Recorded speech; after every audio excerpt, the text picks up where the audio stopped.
प्रसंग में हम लोगों ने कल श्रवण किया था। भगवान श्री कृष्ण ने गोवर्धन पर्वत को धारण किया।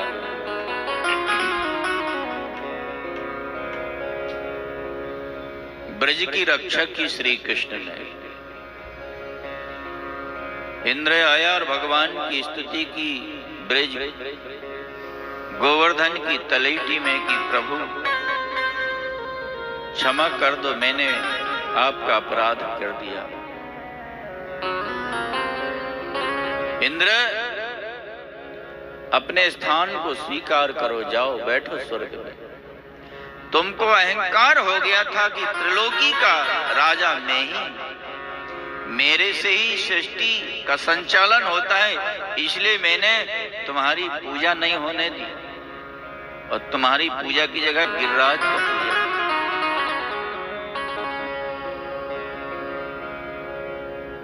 दो प्रसंग श्रीमद् भागवत में ऐसे आते हैं।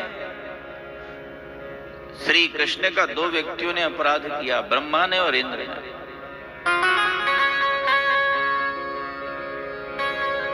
देखा जाए तो इंद्र का अपराध बड़ा दिखता है, क्योंकि सारे ब्रज को डुबो देने की इच्छा से वर्षा की, उसने नष्ट करने की इच्छा से वर्षा की। पर जब इंद्र ने स्तुति की तो भगवान ने उससे वार्तालाप किया, बोला उससे। और जब ब्रह्मा ने स्तुति की तो ब्रह्मा से वार्तालाप नहीं की श्री कृष्ण ने, एक शब्द भी नहीं कहा। जिससे व्यक्ति ज्यादा खफा होता है उससे बोलता नहीं है। बोल राधे राधे। पति पत्नी में झगड़ा हो जाए तो सबसे पहले बातचीत बंद हो। बोल राधे राधे।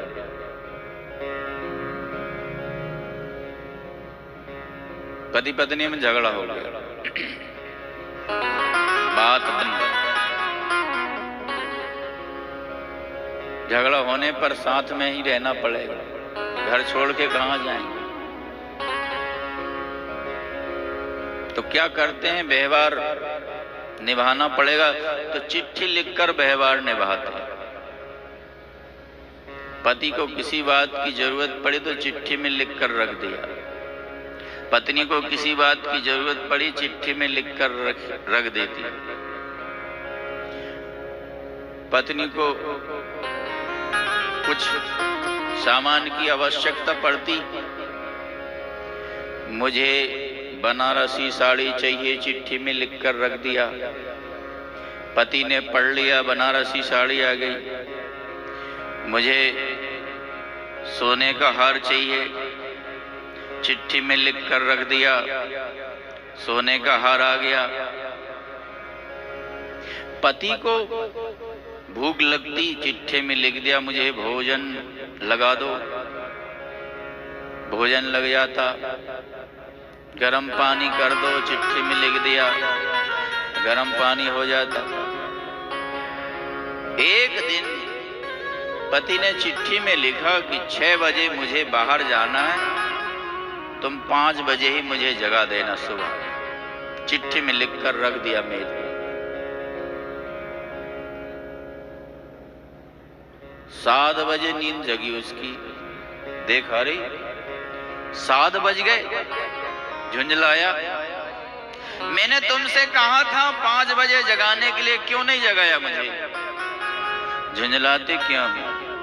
चिट्ठी में लिखा, पढ़कर देख लो, उसमें लिखा था 5 बज गए हैं, कृपया जग जाओ। जब लड़ाई होती तो सबसे पहले बातचीत बंद हो जाती। इंद्र ने स्तुति की, भगवान ने वार्तालाप किया, और ब्रह्मा ने स्तुति की, ब्रह्मा से वार्तालाप नहीं किया श्री कृष्ण ने। इसका मतलब ब्रह्मा से ज्यादा गुस्सा है। क्यों? क्योंकि इंद्र ने अपराध किया तो सारे ब्रजवासी उनके सम्मुख आ गए, गिरिराज जी के नीचे सब लोग आ गए, भगवान से मिलना हो गया। और ब्रह्मा ने क्या किया, उनके बछड़े ग्वाल वालों को उनसे अलग कर दिया। तो जो भगवान से भक्तों को अलग करता है, भगवान उसके ऊपर ज्यादा क्रोधित हो जाते हैं। इसलिए ब्रह्मा से वार्तालाप नहीं किया, इंद्र से वार्तालाप किया। गोस्वामी तुलसीदास जी ने कहा, भगवान अपने अपराध से उतने नाराज नहीं होते जितने भक्त के अपराध से नाराज होते। गाय के बछड़े को कुछ करके देखो, छू कर देखो, पकड़ कर देखो, गाय कितने हुंकार करती है, मारती है, क्रोधित हो जाएगी। और गाय के बछड़े को प्यार करो, प्रेम करो, तो गाय भी समझ जाएगी कि मेरे बेटे को प्रेम कर रहा है। सुन सुरेश रघु नाथ सुभाव, सुन सुरेश रघु नाथ सुभाव, सुन सुरेश रघु नाथ सुभाव, निज अपराध रिसाही न काऊ, निज अपराध रिसाही न काऊ, निज अपराध रिसाही न काऊ, निज अपराध रिसाही न काऊ, जो अपराध भगत कर करई, जो अपराध भगत कर करई, राम रोष पावक सो जरई, राम रोष पावक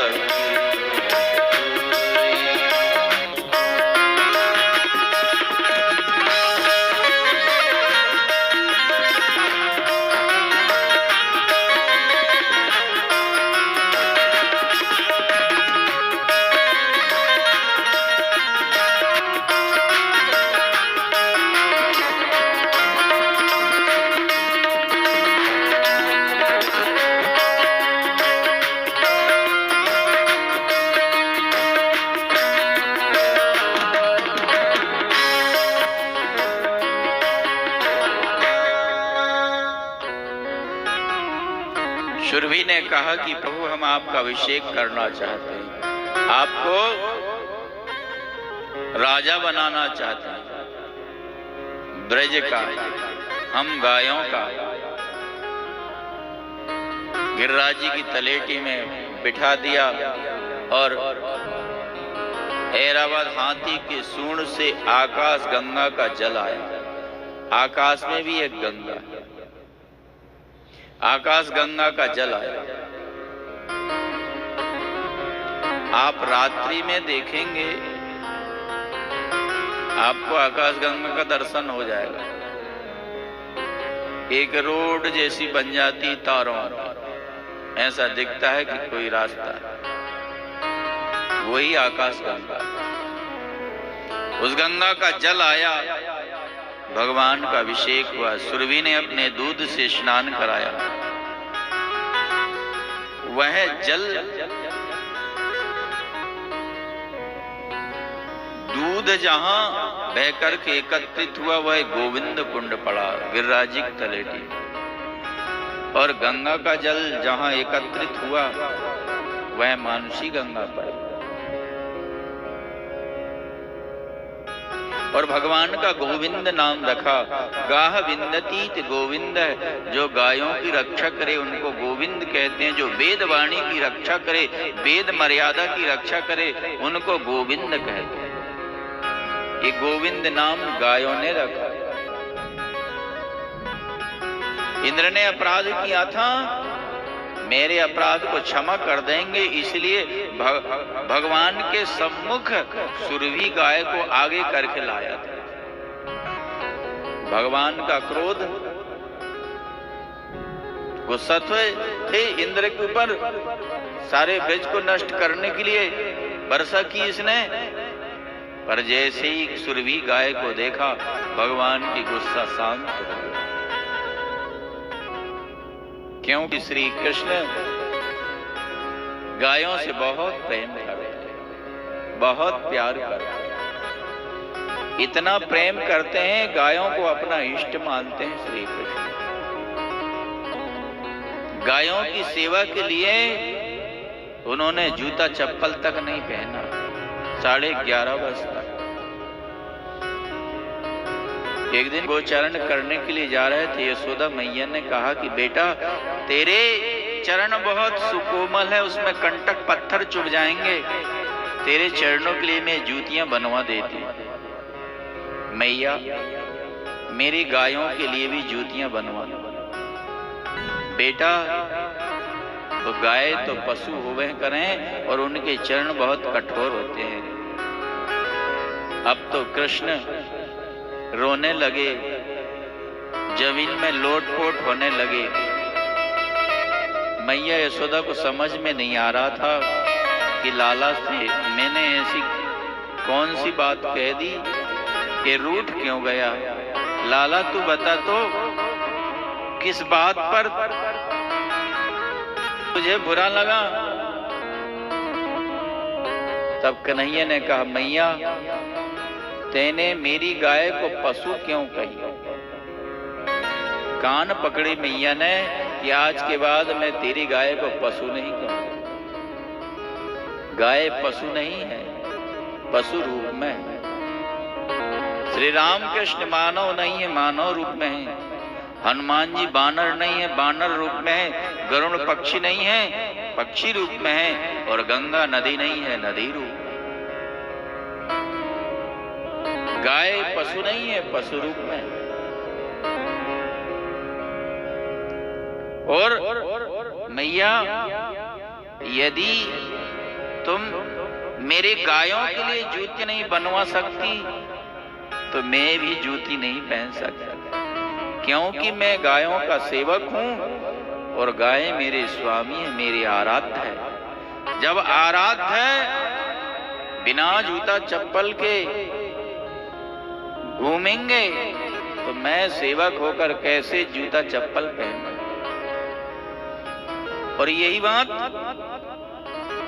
जब भरत जी राम जी को लेने के लिए जा रहे थे तो सेवकों ने कहा भरत से, भरत जी घोड़े में बैठ जाओ, घोड़े में बैठ जाओ, जूता चप्पल पहन लो, बिना जूता चप्पल। तो भरत जी ने कहा मेरे स्वामी जिस रास्ते से पैदल गए हैं बिना जूता चप्पल के, उस रास्ते से मैं सिर के बल जाऊं वही धर्म होता है।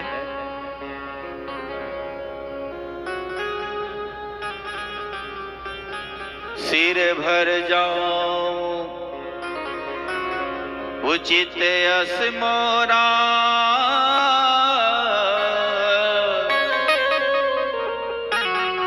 सब ते सेवक धर्म कठोरा।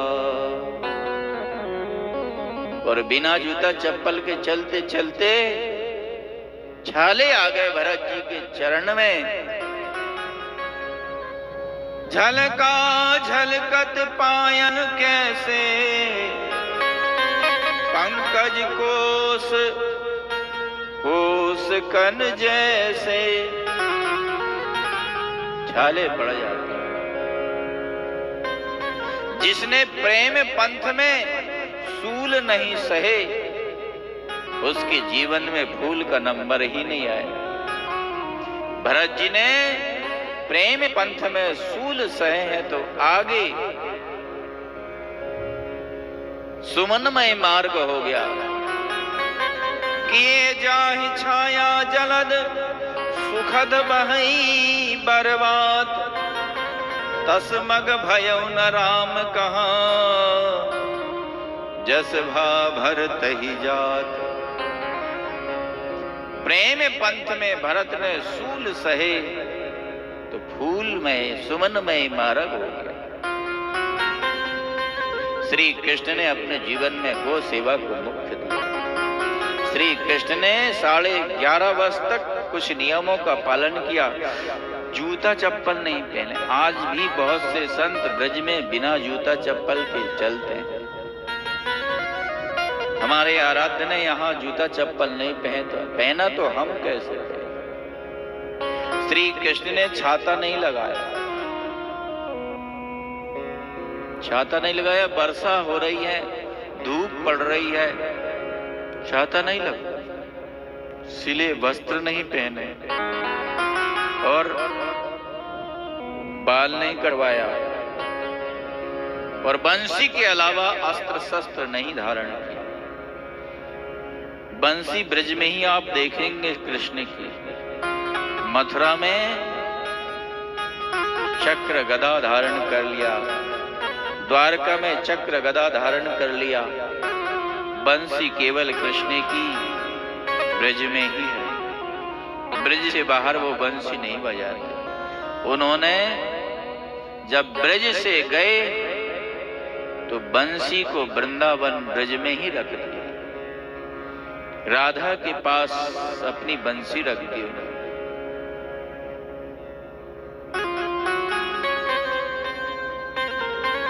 श्री कृष्ण की बंसी ब्रज में।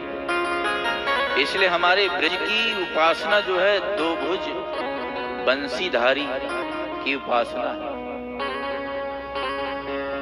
और जैसे ही ब्रज से गए भगवान चतुर्भुज रूप से हो गए। मथुरा में चतुर्भुज रूप से, शंख चक्र गदा पद्म, क्योंकि मथुरा में 4 भुजा से प्रकट हुए थे। ये गोपनीय लीला है। जब वसुदेव जी यहां से ले गए कृष्ण को तो यशोदा जी ने एक बालक और बालिका को जन्म दिया था।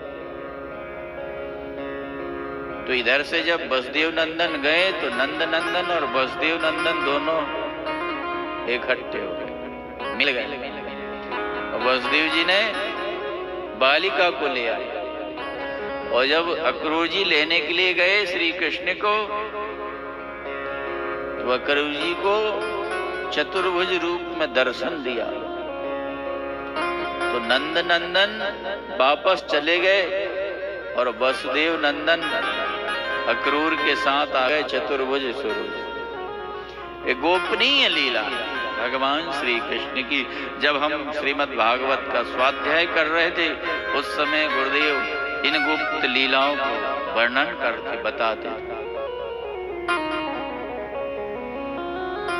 एकादश्यां निराहार समभ्यर्च जनार्दनम स्नातुम नंदस्तु कालिंद्या द्वादश्यां जलमाविशत। नंद जी वैष्णव हैं, वो ऊर्ध्वपुंड धारण करते हैं, शालिग्राम जी की सेवा करते हैं और एकादशी व्रत करते हैं। तुलसी की कंठी गले में धारण करते हैं। वैष्णवों का लक्षण है। बाह्य चिन्ह और आंतरिक चिन्ह दोनों चिन्हों से युक्त होना चाहिए वैष्णव को।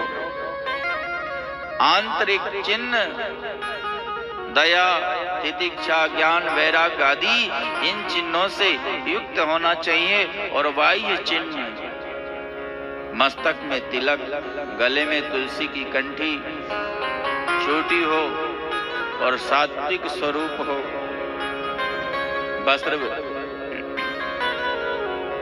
चाहे वह पुरुष हो, चाहे नारी हो, चाहे वृद्ध हो, चाहे बालक हो, दोनों चिन्हों से चिन्हित होना चाहिए।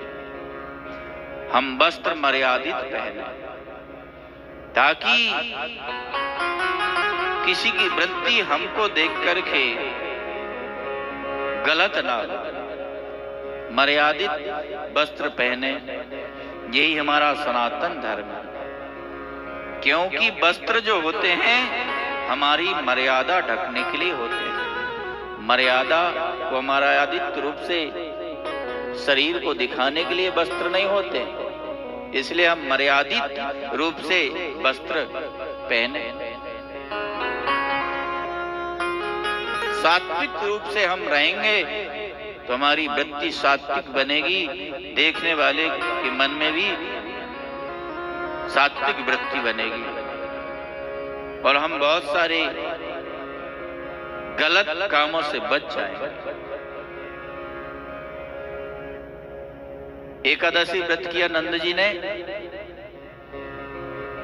और द्वादशी तिथि में अभी स्नान करने का मुहूर्त नहीं था और जल में प्रविष्ट होकर स्नान करने लगे। क्या उनसे गलती हुई? गलती नहीं हुई नंद जी से। वे इतने अनभिज्ञ नहीं है कि आसुरी बेला में यमुना में स्नान करने के लिए प्रविष्ट हो जाएं। फिर ऐसा किसने मान लिया? वरुण के सेवक ने मान लिया कि इनसे गलती हुई, असमय में इन्होंने स्नान किया। असमय में आसुरी बेला में जल में स्नान नहीं करना चाहिए। जल देवता सहन करते 12 बजे के बाद और 4 बजे से पहले आसुरी बेला कही जाती है, इसमें जल देवता सहन करते। रात्रि में फूल नहीं तोड़ना चाहिए, सूर्यास्त के बाद पत्ती नहीं तोड़ना चाहिए, पृथ्वी को खोदना नहीं चाहिए और आसुरी बेला में नदी तालाब आदि में स्नान नहीं करना चाहिए। घर में चल सकता है पर जल के देवता शयन करते हैं रात्रि में, इसलिए हम शयन करते हैं। हमको कोई जगाए असमय में तो गुस्सा आता है। इसी तरह से जल के देवता शयन करते और वो प्रविष्ट हुए और वरुण के सेवकों ने उनको पकड़कर खेले गए, जेल में बंद कर दिया। ग्वालवाल आए, श्री कृष्ण से बताया। श्री कृष्ण गए वरुण लोक को। वरुण देवता ने जैसे देखा उठकर के श्री कृष्ण को नमन किया, पूजन किया। भगवान आपका आगमन मंगलमय हुआ, मेरे लिए आपका पदार्पण कैसे हुआ? मेरे पिता को आपने बिना विचार किए बंदी बना लिया। क्षमा करना भगवान, मेरे सेवकों से गलती हो गई। ये गलती भी मेरे अच्छे के लिए हुई। यदि सेवक से गलती नहीं होती तो आपका दर्शन नहीं होता। ले जाओ, आप पितृवत्सल है। नंद जी आए और नंद जी ने बताया ग्वालवाल को कि देखो ब्रजवासियों, हमारा श्री कृष्ण तो पूर्ण ब्रह्म परमात्मा है, क्योंकि वरुण लोक में इसकी बड़ी पूजा हो रही थी। अच्छा ये ब्रह्म है। सारे ब्रजवासी आए और कहा कि ये ब्रह्म है तो हमको अपने बैकुंठ धाम के दर्शन कराए। भगवान से प्रार्थना किया। भगवान ने विचार किया कि कहाँ बैकुंठ के दर्शन कैसे हो सकते, पर कृपा कर दी। सबने नेत्र बंद किए तो सबने देखा, बैकुंठ धाम पहुंच गए।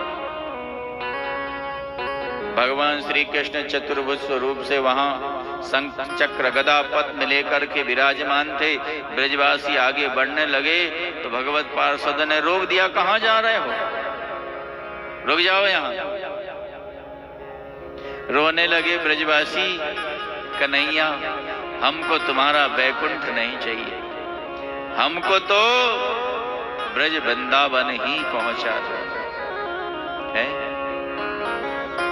जहां आपसे वार्तालाप ना हो सके, आपको गले नहीं लगा सके हम, ऐसा बैकुंठ लेकर के क्या करेंगे? नहीं बे नहीं ब्रह्म सुकाम कछु हमको, बैकुंठ की राह न जावनी है। ब्रज की रज में रज हो कि मिलूं, यही प्रीति की रीति निभावनी है। वन बल्लभ गाय चराया करूं, सुन ग्वालिन की गुहरावनी है। नंद नंदन की देहरी पे घिसके, निज कर्म की रेख मिटावनी है। ब्रह्म का की जरूरत नहीं है, बैकुंठ की जरूरत नहीं है, हमको तो ब्रज वृंदावन में पहुंचा दो। सबने नेत्र बंद किए, सब लोग ब्रज वृंदावन में आ गए। आइए श्री रास पंचाध्यायी बड़ा मधुर प्रसंग भगवान श्री कृष्ण का, उसको हम लोग श्रवण करें। रास पंचाध्यायी के 5 अध्याय है। ये श्री कृष्ण के प्राण स्वरूप है, श्री कृष्ण के प्राण है ये रास पंचाध्यायी।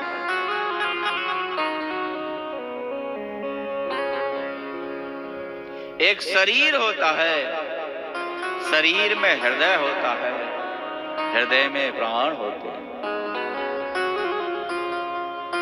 तेनेयं वाङ्मयी मूर्ति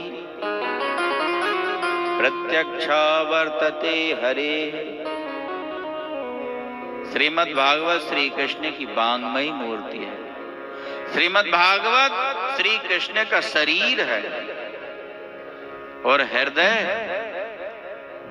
दशम स्कंध हृदय है, और रास पंचाध्यायी ये प्राण है।